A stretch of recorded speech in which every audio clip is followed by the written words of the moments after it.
vamos a hablar ahorita de una pregunta que me hicieron a mí sobre teoría de cola, ¿verdad? Fundamentalmente, si tomamos que tengo una cola simple de llegada básica, ¿verdad? En la cual obedece a un proceso de Poisson, ¿ok? Vamos a ver que obedezca a un proceso de Poisson. Entonces, digamos que me dicen que es más o menos números parecidos a la de la tarea. Tenemos una cola con tasa de llegada de 10 clientes por unidad de tiempo. Eso es lo que llaman 10 clientes por unidad de tiempo, es el valor de lambda de la distribución de Poisson, ¿verdad? La cantidad de clientes por unidad de tiempo. Cuando dicen 10 clientes por unidad de tiempo, dice que lambda vale 10. Y asumimos que una cola simple ideal. Una cola simple ideal es decir, es un proceso Poisson. Salvo que no tenga lo contrario, es esto. Entonces, la probabilidad de que en un tiempo t haya n, lo que está aquí marcado, n elementos, es lambda por t a la n por e elevado a la menos lambda t sobre n factorial. Para n igual 1, 2, 3, 4 unidades de tiempo, ¿verdad? Entonces, para n igual 0, pues la probabilidad de que haya 0 en un tiempo t es una función exponencial. Para n igual 1 es menos 10t por e a la menos 10t. Para n igual 2 es menos 10t al cuadrado, sustituyendo o n por 2 por e a la menos 10t sobre 2. Para 3, lo mismo, pero va al cubo sobre 2 por 3. Si lo hago para n igual x, menos 10t a la x por e a la menos 10t sobre x factorial. Es simplemente sustituir ahí donde el valor de x o el valor de n, pues las unidades de tiempo a las cuales yo lo quiero calcular para n igual 0, 1, 2, 3. Aquí me piden 12 clientes en un tiempo de 15 unidades. La prueba es otro número, ¿ves? Ya va. Si yo tengo que por unidad de tiempo me llegan 12, si pido que me llegan 10, si pido que en 15 me lleguen solamente 12, ya va, de forma así a lo bruto, a lo brutico, pues si tengo 15 unidades, 10 clientes por unidad de tiempo, pues deberían 15 por 10, un promedio de 150, no de 12, 12 es muy poquito, ¿verdad? Pero se puede calcular la probabilidad. Es decir, la probabilidad de que me lleguen 12 por unidad de tiempo, para t igual 15, no coloco, para t igual 15, sería, usando esta fórmula, menos 10 por 15 elevado a la 12 por el exponencial de a la menos 10 por 15 sobre 12 factorial. Me da esta formulita.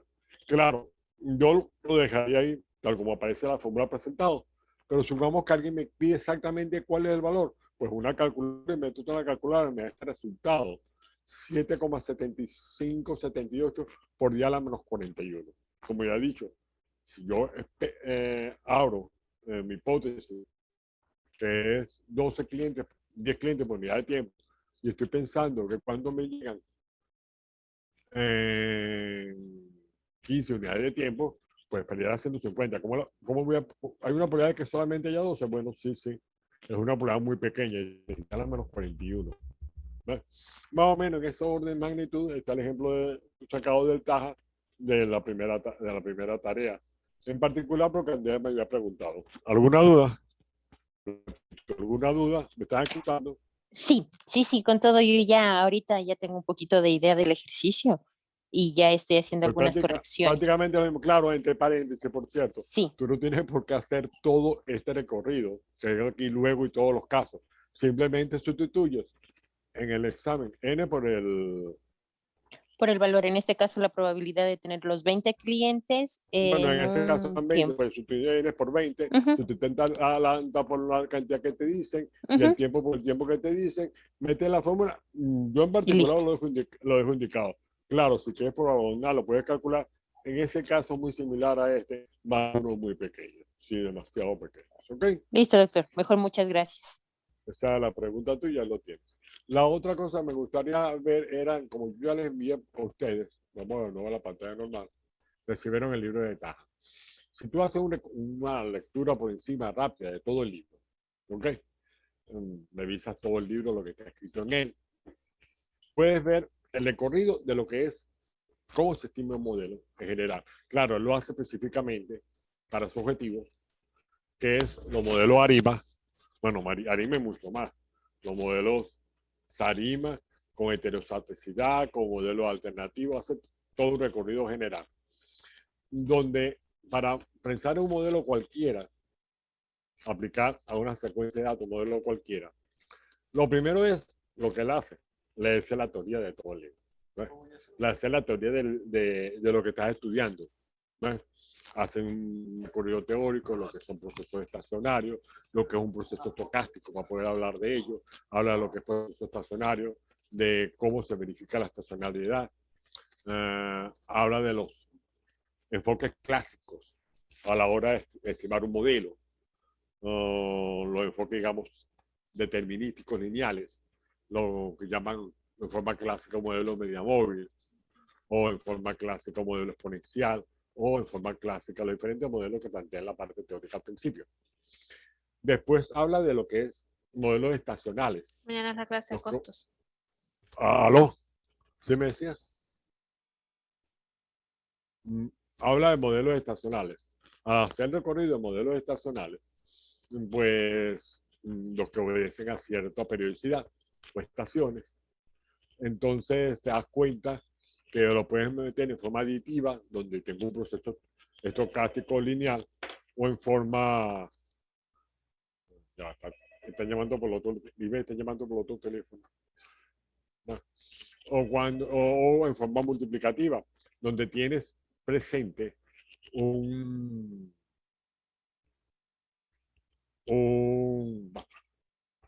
tienes presente una parte de otro modelo más una parte o multiplicado por una parte que obedece a una convolución de Fourier para que haga la parte de ondas. Pero lo interesante de esa parte es cómo reconozco yo que el modelo obedece a estaciones. A la data le calculo el periodograma. Y todos los software, el Gretel, que es el que yo recomiendo para ustedes, para empezar, el R, Gretel, que es el más básico para hacer modelos sin meterse en programación, también lo puedes programar. Pues tú das una secuencia de datos que obedezcan del tiempo y él te puede calcular inmediatamente el periodograma muestral. Ok, determinar el periodograma muestral, después vemos, vamos, esto es estacionario o no. Me doy cuenta que la media se mantiene más o menos constante, la varianza más o menos constante. Bueno, pienso que es estacionario. Vamos a ver si está correlacionado con el pasado. Hago el estudio de los correlogramas. O sea, hago toda la teoría de eso. En base a ese estudio teórico, puedo identificar la familia de modelos. Lo que plantea el libro del doctor Peña, fundamentalmente en el desarrollo de teoría de modelos, es los modelos Boyek. Es lo que desarrolla fundamentalmente él y ese grupo de estadísticos de los años, del año 2000, o sea, son nuevecitos más o menos, donde se entra mucho en boga antes de que entrara los sistemas automatizados de respuesta rápida, lo que se llama máquinas de vectores de soporte, aprendizaje automático, y todos los sistemas computarizados, que no te dan el modelo, sino que te dan un sistema de predicción en forma rápida, un sistema de predicción en forma rápida, sin mostrarte la ecuación, donde la máquina la alimentas con un montón de ejemplos y dado un ejemplo cualquiera externo a los ejemplos naturales, dice, esto es lo que va a pasar. Ok, es válido, pero para muchos economistas dicen que eso puede traer fallas. Entiendo el porqué. Igual que para los climatólogos. Es algo así, ya va. Tú tienes 25.000 modelos, pero variable que no está en los 25.000 ejemplos que le diste a la máquina. Y el resultado va a ser totalmente otro. El principio mismo, la consecuencia misma del principio del principio mariposa, que es un aleteo de una mariposa de repente en Australia, produce cambio de temperatura en Japón. Más o menos la idea de eso. Entonces, plantea toda la metodología y empieza a modelar. Para modelar, hace un recorrido sencillo. Primero, identificar cuál es la familia de modelos que tú cogiste. Él escogió Bochek. Ok, los modelos Arima, Sarima y demás. Dentro de esa familia de modelos, ¿cuál es la subfamilia específica que se adapta a los datos según la teoría? Escojo mi familia específica y empiezo a estimar los modelos. Supongamos como lo plantea él, pues ya va, yo tengo que, por mi estudio teórico, por encimita, descriptivo de la serie, me doy cuenta que esto es estacionario, con orden autoregresivo menor a 4, como en 4, y orden media móvil menor a 3. 4 más 3, 7. Si me pongo a calcular cuántos modelos hay, 7 más las constantes, 8. 2 a la 8. 2 a la 8 posibles modelos. Si me pongo cualquier máquina que me calcule los 2 a la 8 posibles modelos, tengo dos alternativas. La máquina es muy buena, no tengo mucha paciencia. Bueno, hay modelos, métodos exhaustivos para buscarlos a pie personalmente, cogiendo un modelo lo más complejo posible y quitando las variables que estadísticamente no pasan las pruebas de hipótesis. Es decir, que de repente los coeficientes no cumplen con los p-valores. O que no pasan con las pruebas en el ambiente estadístico, en el ambiente económico, con las pruebas de la teoría económica. Por ejemplo, digamos que me dice que no, que los ingresos son negativos. No, no, no. Hay una falla aquí en el modelo, vamos a, ese no tomo otro de los modelos. O de repente que la temperatura me da un absurdo, un modelo climático. Pues no, de esa familia voy eliminando. Y de esas 2 a las 8 al final me van a quedar con muchas cuentas que uno sabe, saca. Me quedan poquitos modelos, me van a quedar como 10 modelos. Hizo ya todo ese recorrido y seleccionó estadísticamente unos 10 modelos, de los cuales son aptos, según la teoría de la asignatura, climatología, uh,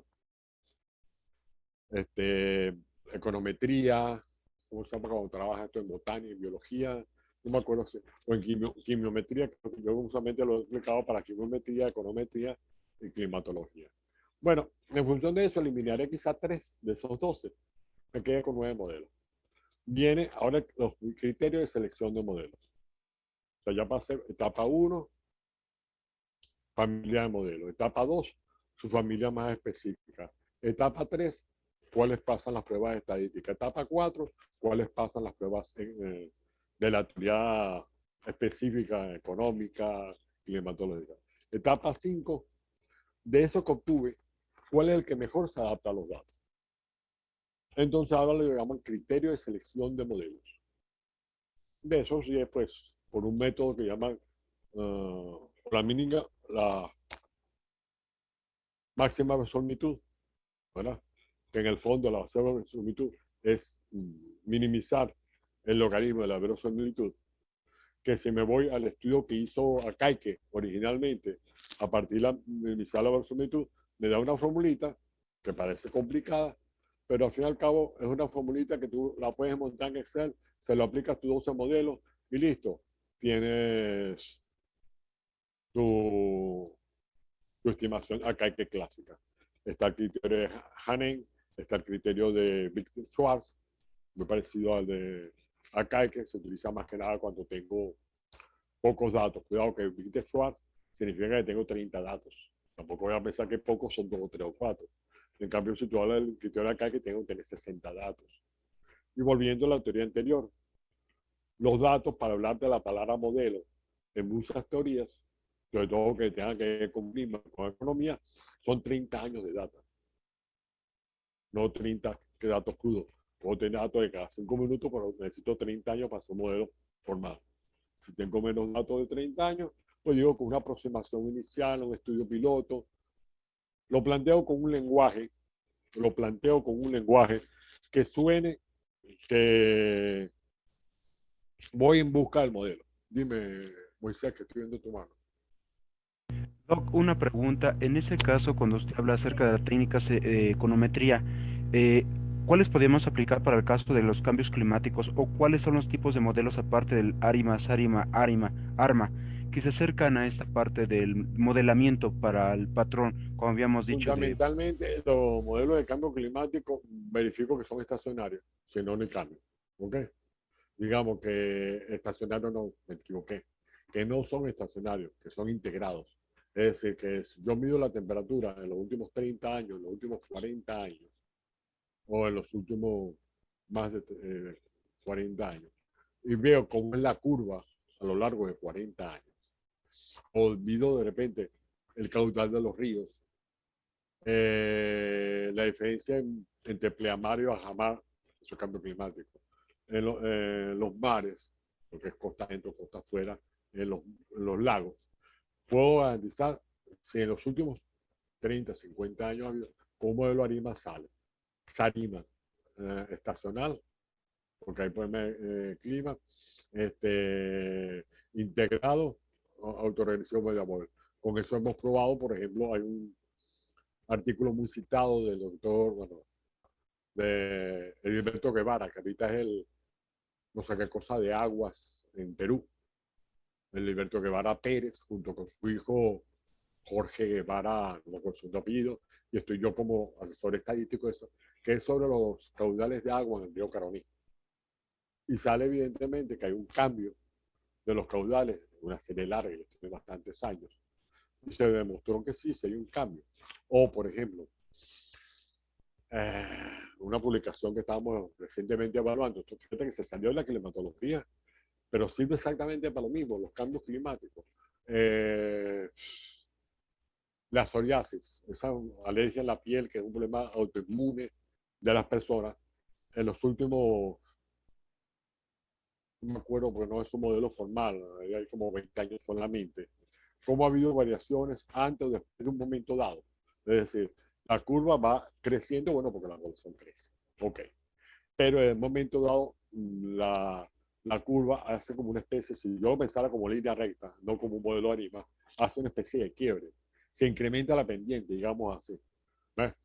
Eso también se puede modelar mediante cambios opcionales en el modelo, variables artificiales, ese cambio que hubo. Ya había el crecimiento natural por el crecimiento de la población, pero de repente se aceleró. Esa aceleración, bueno, el médico explicará por qué, yo soy el estadístico. Puedo modelarla, verificar que la hubo, identificar el momento en el cual la hubo, ¿verdad? Mediante una variable artificial y sale el modelo, ¿verdad? Y se aproxima mucho mejor que el que ellos inicialmente hicieron, los autores son muy italianos, a punta de regresión múltiple, por los criterios de selección de modelos, por los criterios Schwartz, de Akaike, ¿verdad? Mejorado, porque ese mejorado no tiene. Y por ahí sale, dime, Moisés. Sigue con la mano levantada, Moisés. Sí, Doc, lo que pasa es que la dejé levantada. Sí, perdón. Bueno, de esa misma manera puedo yo seguir el modelo, por ejemplo, para floración. Hay uno que está haciendo el doctor Noelini, que es de ecología. Específicamente, claro, él tiene mucha data porque tiene como 30 años en el IBE y en sus datos libres durante estos 30 años, aparte de su investigación normal, una investigación que estaba haciendo en una gran parcela, se puso a verificar la cantidad de flores y cantidad de frutos que había de una mata tropical en cierta parcela específica. Y tuvo la paciencia de tener esa data, creo que es mensual, durante más de 30 años. Con esa data, flores, frutos y a pesar de que recuerda que estamos en una zona más tropical, tan tropical como Ecuador, eh, flores, frutos y grosor de las matas, ¿eh?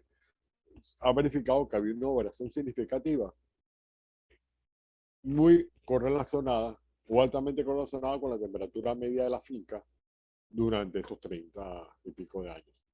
Viendo la data, la temperatura media diaria, tomado por ellos directamente, la media mensual, y los datos de pluviosidad tomados por el Instituto Nacional de Meteorología y Hidrología, INAMEG, aunque prácticamente lo que tienen es del sector la data del Servicio de Meteorología de la Fuerza Aérea.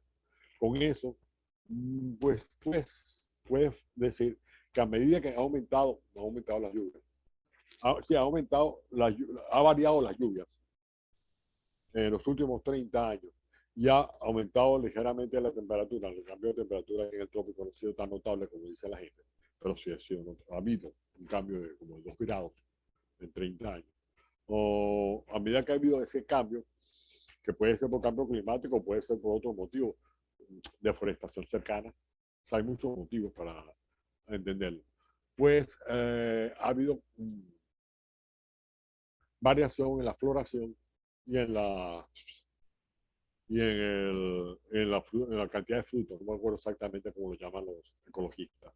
Yo lo asesoré, pero en ese artículo no se la pasaban de vivo. No me aparece como autor. Dime. Bueno, en grandes rasgos, yo soy muy amante de esa herramienta. ¿No? Hay otras herramientas, sí, ok, yo puedo, en base a la data, estimar un modelo más sencillo, un modelo, si yo veo que es totalmente estacionario, o sea, que no hay un incremento, sino que es estacionario, pues puedo pensar en un modelo, no, si hay un incremento ligero y no veo mucha la correlación, sino muy a corto plazo, o muy fuerte la correlación, pero no es más que de uno, podría pensar que una cadena, un proceso de Markov, y hacer un modelo de proceso de Markov, verificando, para identificarlo como proceso de Markov, lo que tengo que verificar es cuáles son todos y cada uno de los parámetros del proceso. Con la misma data, con otras herramientas diferentes, se va como haciendo una especie de estimación de mínimos cuadrados para obtener todos y cada uno de los parámetros del modelo. Pensando que una cadena Markov o algo más leve como un camino aleatorio. Dime. Ah, bueno, después de la última etapa, ajá, Perdón, Doc, es que levanté la mano hace ratito, pero creo que el internet está un poco lento. Doc, en el caso de la investigación que usted comenta de su colega, del investigador que trabaja con flores, ¿él tiene datos climatológicos y tiene un prospecto de modelo ya predefinido con demostración matemática con base en teoremas, axiomas, lemas y corolarios? no, ahí lo que hizo fue fundamentalmente metió un poquito de teoría de series temporales que yo le indiqué y aplicó el software que yo le dije y publicó. ¿Ves? Más o menos Ya, lo que Doc. todo el mundo hace cuando hace con series temporales. ¿Ves? Ajá. La cantidad o la profundidad de la teoría funciona lo que te está en el siguiente. Si es para hacer una publicación no tiene que ser tan alto, sino más o menos de una explicación de lo que un modelo arma por general o anima, lo que es un modelo integrado, lo que es una variación, un punto de quiebre, un cambio de estado, en el cual, por ejemplo, digamos lo que había dicho anteriormente, tú ves que en este pedazo la pendiente es más o menos de esta forma y en este otro momento la pendiente es otra, ¿ves? Quitándole todo lo general. Lo llaman cambio de estado o paso de umbral. Lo plantean de esa manera. ¿Ok? Ya, una última pregunta en este caso, Doc. Aparte de lo que usted me comenta de la pendiente, ¿no tiene que ver la ubicación geográfica? Es decir, si está a un lado de la sombra, si está debajo de un, no sé, de un cerro, ¿cómo se le llama esta? O la ubicación geográfica, las precipitaciones o algún tipo de fenómeno climatológico ha influido de forma determinante en este patrón de floración? Bueno, la finca que ellos estudiaron fue grande. Eso usted lo puede decir. Es una finca de montaña, pero bastante alta, bastante grande. Estamos hablando de unas 12, 15 hectáreas. O sea, no es una finca pequeña. La muestra es grande. Bueno, en el caso del río Cararmi, para medir los caudales, tomaron los datos que es el que hizo Guevara y el hijo. O, él estuvo, por cierto, un tiempo en Ecuador antes hice para Perú, en una universidad ecuatoriana haciendo unos estudios, cuando existía el plan Prometeo. Eh, el, era la data que utilizó ¿cómo se llama? La gente de la represa del Gure, que la tienen porque ya hay una estación meteorológica fuerte para medir el nivel de agua de la represa. Y además que yo tenía esa data certificada porque otro tesista mío de otro ambiente hizo un estudio del radar Carun, el radar meteorológico Carun. Prácticamente digamos que lo calibró. Tomó la serie de la estación, series cortas, porque para calibrar no necesitas el modelo completo, sino simplemente es qué señal me está dando el radar, qué señal me está dando el pluviómetro. ¿Ves? Y buscar la manera de ajustar a punta de botones, como una computadora, este, los parámetros de la computadora, uh, lo que recibe la señal que recibe el radar, para que sea muy similar a lo máximo posible a la estación pluviométrica. La ventaja de la estación pluviométrica es que el dato hay una variación de datos. Lo que mide la estación pluviométrica, eso es. Pero una estación pluviométrica por medio automatizada que sea mide cada 12 horas. En cambio, un radar hace un barrido de la zona cada 5 minutos. Entonces, a la hora de un cambio brusco de una tormenta tropical, el radar es mejor para predecir de forma inmediata que las estaciones pluviométricas. En base a eso, calibraron el radar hasta que yo tenía la data diaria de la zona del río, de lluvias, y ellos tenían la data de caudal. Con esas datas se hizo el estudio, que es muy bonito, muy elegante. Lo lo interesante de ese trabajo es que de las publicaciones de Guevara es la segunda más citada, ¿no? Y digamos que es la tercera o cuarta más citada de las mías, pues. Ha sido muy citado, muy leído, quizás por que es la profesión directa de él. Él trabaja con datos pluviométricos y ha tenido muchos tesistas que han tenido que leer ese artículo y le han dado promoción al artículo de por sí.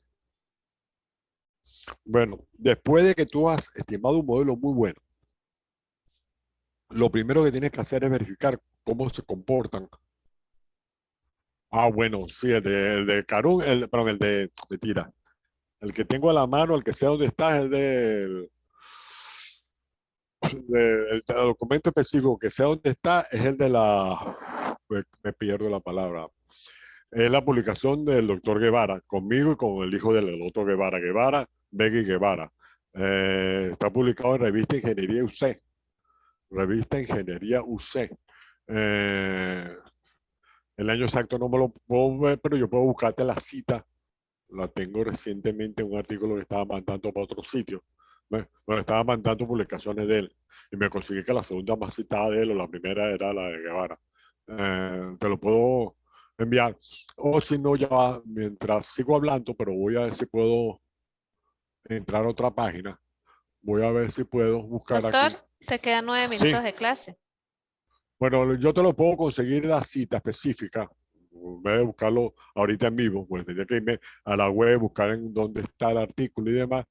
Pero si tú buscas Revista Ingeniería UC y dentro de esa página empiezas a buscar Vega y Guevara, por Google lo puedo conseguir y ahí quizás puedo conseguirlo. Y si no, espérate mañana, yo te paso el enlace no, específicamente, digamos, la cita, la referencia, ¿ves? De cuál es el artículo específico ese, ¿ok? Para cerrar, rapidito. Después de que llego yo, hago la estimación de un modelo óptimo, estudio los residuos. ¿Ves? Si el modelo, digamos que es un proceso que no depende del tiempo, un modelo, ¿cómo se llama esto? Transversal.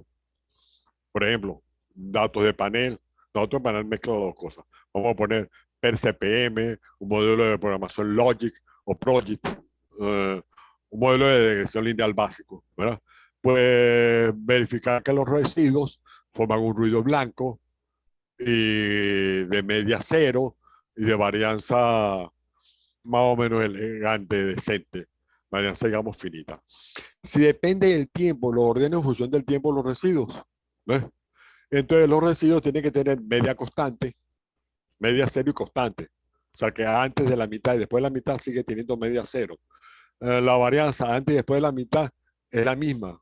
No tiene por qué ser uno, pero es la misma. Una prueba de media. La media total es cero. La media de la primera mitad es cero. La media de la segunda mitad es cero. Y es una prueba así de estadística de media sencilla. Y la media entre la primera mitad y la segunda mitad, la diferencia no hay. O sea, los dos medios son iguales. Esta es prueba de media. De varianza. La varianza, para probar la varianza que sea constante, no tengo que decir cuánto vale. Entonces, la primera varianza, la varianza de la primera mitad y la segunda mitad es la misma, ¿verdad? Pruebas de racha, como pruebas no paramétricas, que las rachas de subida y las rachas de bajada obedecen a la distribución de rachas. Las pruebas de hipótesis de racha, pruebas de hipótesis de sobre y encima de la mediana, o sea, subida y bajada de encima de la mediana. Son 6 pruebas que presentan, más la prueba de autocorrelación. Los ruidos no tienen que estar condicionados. Si lo calculo con holograma, ninguno de los valores debería salir de las barras de seguridad. Pasando en 5 pruebas, digamos que puedo decir sí, los residuos corresponden a un ruido blanco. Si estoy fallando en los residuos, significa que hay una falla pequeña en el modelo, para lo cual busco un modelo alternativo. Entonces viene la teoría de modelos alternativos, modelos heteroscedásticos, modelos que tienen algún parámetro que no es lineal, etc. Después los modelos alternativos No, primero es verificar que los ruidos son ruidos blancos y después verificar si existe un modelo alternativo. O de repente tuviera un modelo que es muy parecido a lo que debería ser, pero de repente hay un ruidito que fastidia un poquito, hay una especie de periodicidad pequeña en el ruido, pero no está seguro. Pues hacer la prueba de probar un modelo alternativo. Al meter un modelo alternativo estoy incrementando el número de parámetros. ¿Vale la pena hacer ese incremento en el número de parámetros? Sí, no, ¿por qué? Vuelvo a aplicar un sistema de selección de modelos y hasta que llega, no, este es el modelo, se hizo la prueba con modelo alternativo, no se consiguió ninguno mejor y hago ya la publicación. Pero siempre pensando, si yo tengo más de 30 años de data, cuando son dependientes de tiempo formal, no simplemente un ejemplo aleatorio, que puede ser con 30 valores y ya está. Puedo decir, esto es un modelo formal. Tengo menos de 30 años, esto es una aproximación al modelo bajo tal teoría, tengo que tener un marco teórico de lo que estoy haciendo. ¿Ves? No es que agarrar un montón de datos y me pongo modelado sobre ninguna teoría. Bajo tal teoría, en tal periodo de tiempo. ¿Ves? Por ejemplo, hay que tener mucho cuidado con lo que tú resumes. La temperatura, los años 1400, antes de que Colón viniera hacia las Américas, o que los españoles buscaran América. No que buscaran América, querían buscar la India. Llegaron aquí por casualidad. En Europa había una temperatura casi igual o mayor de la ahorita. Digamos que había un calentamiento muy fuerte en Europa a principios de hace 600 años. La fecha exacta no la tengo. Digamos que estaba habiendo una especie de calentamiento temporal. Eso hizo que la producción de alimentos en Europa bajara. Esa hambruna que había en Europa produjo grandes cambios. La necesidad de crear ciencia, la necesidad de crear otros eventos. Y eso obligó a cambios históricos. Los italianos dominaron la ruta de la seda pasando por encima de los árabes a través de las cruzadas. Pero mentira, lo que estaban buscando era comida del lado allá de los países del Medio Oriente. Los portugueses, o sea, el Mediterráneo estaba en los italianos, que no era un solo país, era un montón de ciudades y estados.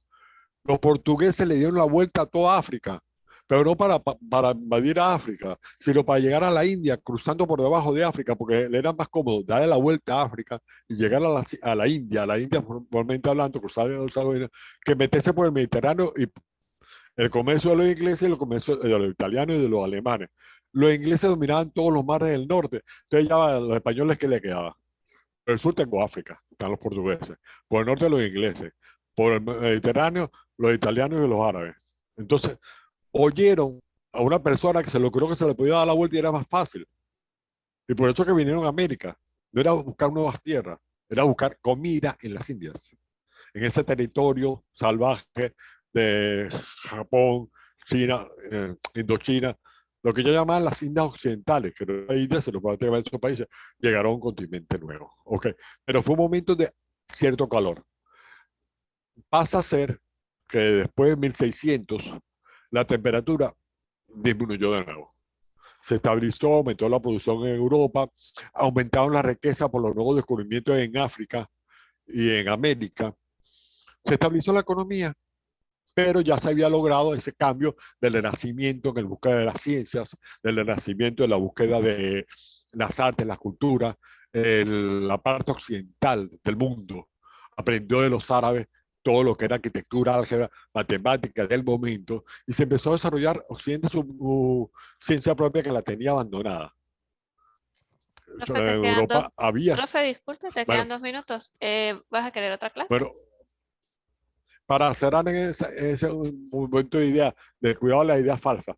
Si yo hago un estudio a la ligera de 1600 para acá, hasta la fecha de hoy, ¿verdad? A la ligera, el número de bucaneros, piratas, que había en 1600, ¿verdad?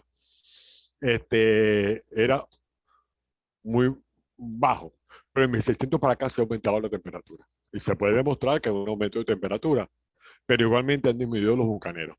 Los piratas, sí, piratas en el Caribe. ¿Ves? Ya que va pasando cada día hay menos, pero sigue habiendo piratas en el mundo. Muchos barcos salen por ir a piratear. Pues bien, entonces llega uno, bueno, ya va, y si nos metemos todos a piratas, si ha disminuido la temperatura, igual que ha aumentado, ha disminuido los piratas, al medida que ha aumentado la temperatura, pensando a lo bruto, si no lo aumento en tu marco teórico, nos metemos todos a piratas y volverá a disminuir la temperatura. Hay que tener cuidado siempre de tu marco teórico, no llegar a conclusiones absurdas. Otro ejemplo de conclusiones absurdas es que es más reciente, la cantidad de pasto, camelote, hierba con la cual se alimenta el ganado en Venezuela es proporcional a la producción de arroz en China. Sí, sí, es proporcional. Hay una relación muy bonita. Eso es verdad a nivel climatológico. Pero no significa que nosotros vamos a quemar todo el pasto y se mueven los chinos de hambre por falta de arroz. No vale, simplemente que son dos cosas que se mueven en el tiempo a la vez y no tienen absolutamente nada que ver lo uno con lo otro. Entonces hay que tener cuidado en esas relaciones que son totalmente espurias.